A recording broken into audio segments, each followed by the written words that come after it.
Welcome to What Today. I'm Sophie, your pilot into the universe of Chinese. Let's continue unpacking some supposedly classical China era's characters. They may not originate from classical China era, but they definitely give us the framework of how this era of classical China works. And one of them is the setup of political system of everybody's roles. And today's role we're talking about translated as secretary. But of course, in the context of history back then in classical China's era, it's different from the secretary today, but probably serves a similar function in the functioning of a government. So I think it's still appropriate to translate as a secretary. Okay, we have simplified and traditional look exactly the same. Versus 2000 years ago, it gave us a little bit more clue.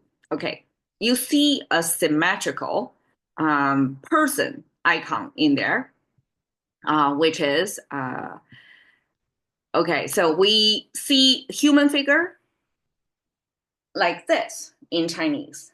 Took me some time to realize, okay, this is actually a profile view, means the side view, not a frontal view of a human.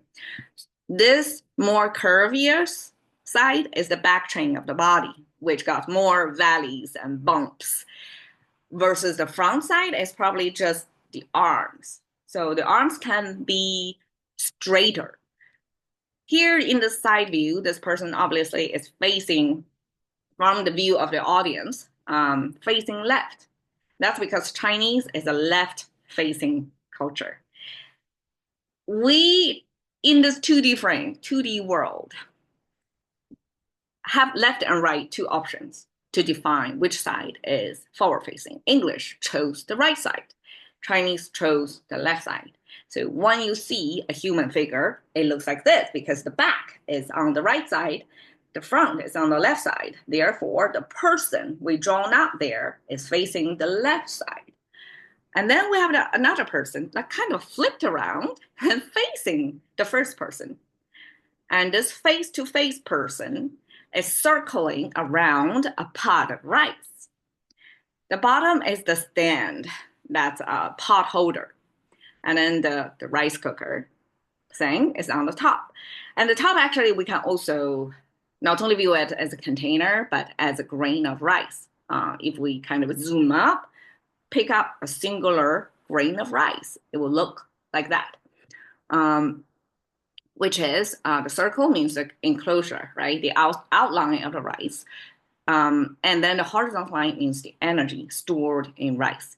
Our sun symbol is also like that. We have the sphere. We also have a horizontal line that shows the energy. Spherical ball is how Chinese abstract what the sun is to humans. So the rice, same structure, same energy storage. And the vertical line spiking out means the aroma came out of rice. So this is two-person ready to share the pot of rice over there. And that food sharing from all the way to the tribal age of humans, and then all the way now to classical era, that shows the relationship between the two persons. It's basically equal, right? And they are sharing food means they trust each other, that you're not enemies, you're not going to poison each other. There's no trapping there. And they share food probably because they came in from the same tribe and they share the same kind of like a GDP in today's concept, right? Rice as food source is probably it was the primary industry back then. Most population work on farming, and then the result of how we survive from organic farming back then. And that is the country's production and two people sharing the result of that production. And down the line, this figure imagery was picked to describe a particular role, which is, I guess, the co-worker, we put into this lingo, of the emperor. Emperor, as the ultimate decision maker and the ruler and the leader of the country, have a whole group of people surrounding him. serving as the, gathering information or spreading the order. So both ways, right? And those group of people, some of them assign the tasks of different roles, just like today in different departments, right? And the team serves like that. They may be specialized in a particular area and have this reporting, almost like a ritualized reporting, that the emperors are going to host this group meeting and everybody report. And sometimes they have a debate, an argument, and then the emperor would make the decision based on presented information. So everybody else, besides, I mean, the government officials, high ranked enough to interface with the ruler, would then be regarded as qing. And I guess from the original word, that means people who share the same food source. Even if they are between qing and this ruler, there's absolute power imbalance. But they share the same food. So from that, it addresses they're from the same tribe. They have to defend the same interests. Okay. In today, we have expressions of 国务卿, State Affairs Secretary, which is a Chinese way to say Secretary of State. Okay. 爱卿平身 is only one person in the world can use that, which is the emperor.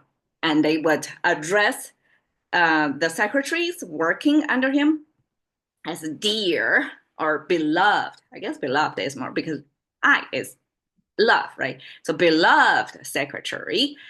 Level body means you level up your body because according to the ritual, there's strict rules of how to behave in front of the ruler, right? So by default, whoever meet the ruler cannot make direct eye contact unless asked for. And then they have to lower their body position to be spatially lower, bowing or kneeling, however. And then the ruler at some point would say, okay, 爱卿平身 means, okay, now you can stand up, make your case heard, something like that. Okay, 卿卿我我. 卿 originally used only from the ruler to the top chief of staff, extended into interpersonal relationship, which becomes like in between couples. And they start to address each other as qing. And qing becomes this endearing term of kind of like today's babe. You can call each other, no matter what gender, babe, right? So I guess in classical China era's context, the qing is the dear term there. And then 我 is a self-referral. So we have you, me here, like dear you, me, right? And that eventually, 卿卿我我, and the Chinese use this repetition to create this intimate relationship interaction, which is not just one round, but many interactions. And we repeat it twice already. It's quite a lot to show that they are respectful to each other. They would address each other as a qing, right? And then 我 is me. Okay, so that qing eventually also become an interpersonal relationship term.